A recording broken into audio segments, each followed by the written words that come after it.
ဒီနေ့ခေတ်ကြီးထဲမှာအချိန်တွေဘလောက်မြန်ပြောင်းလဲနေလေဆိုတာတတိထားမိကြရဲ့လား2025ခုနှစ်ဆိုတာမဝေးတော့တဲ့အနာဂတ်တစ်ခုရဲ့အစပါ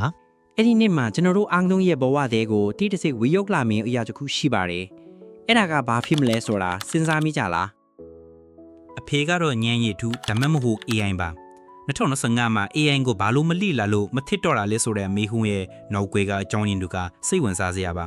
လွန်ခဲ့တဲ့နှစ်အနည်းကလေးအတွင်းကျွန်တော်တို့လောက်ကင်နေတဲ့ပုံစံတွေဘလို့ပြောင်းလဲလာခဲ့လဲသတိထားမိလား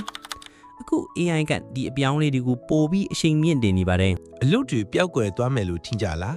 တကယ်တော့ AI ကအလုပ်အကိုက်အသစ်တွေအများကြီးကိုဖန်တီးပေးနေတာပါ AI ကိုနားလည်ထားတာဟာခေတ်တည်းရဲ့ super power တစ်ခုကိုပိုင်းဆိုင်ထားဘလို့ပါပဲ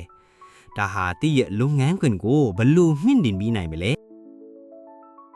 စင်ရဲ့ကိုပိုင်ဘဝမှာရောအနာဂတ်အတွက်အစဉ်ခုံမှုတွေကိုရင်ဆိုင်ဖို့ရော AI ကဘလို့ကူညီပေးနိုင်မလဲဆိုတာညီအောင်ကြည့်ပါ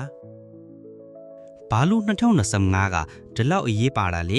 ဒီနှစ်မှာ AI နီးပညာလေးဟာကျွန်တော်တို့မျှော်မှန်းထားတာပုံမိုကျေပြန့်စွာနေရာယူလာတော့မှာပါ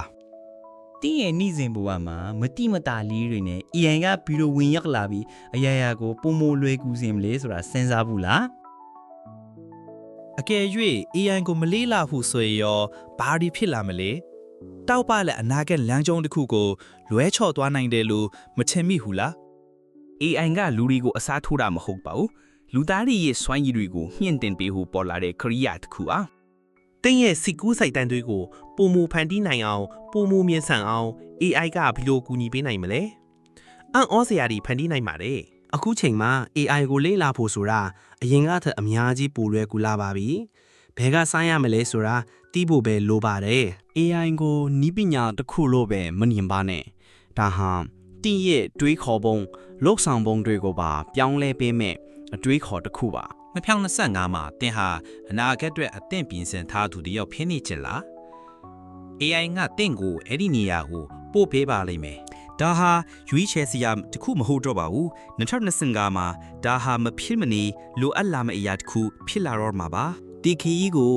ဘယ်အချိန်မှစတင်မလဲဆိုတာတင်းလက်ထဲမှာပါအခုပဲစတင်လိုက်ဖို့အချိန်တန်ပါပြီ အနာဂတ်ကစောင့်ကြည့်နေပါတယ် AI နဲ့ကသူတောက်ပတ်တဲ့မနှက်ဖြန်ကိုဖန်တီးကြပါစို့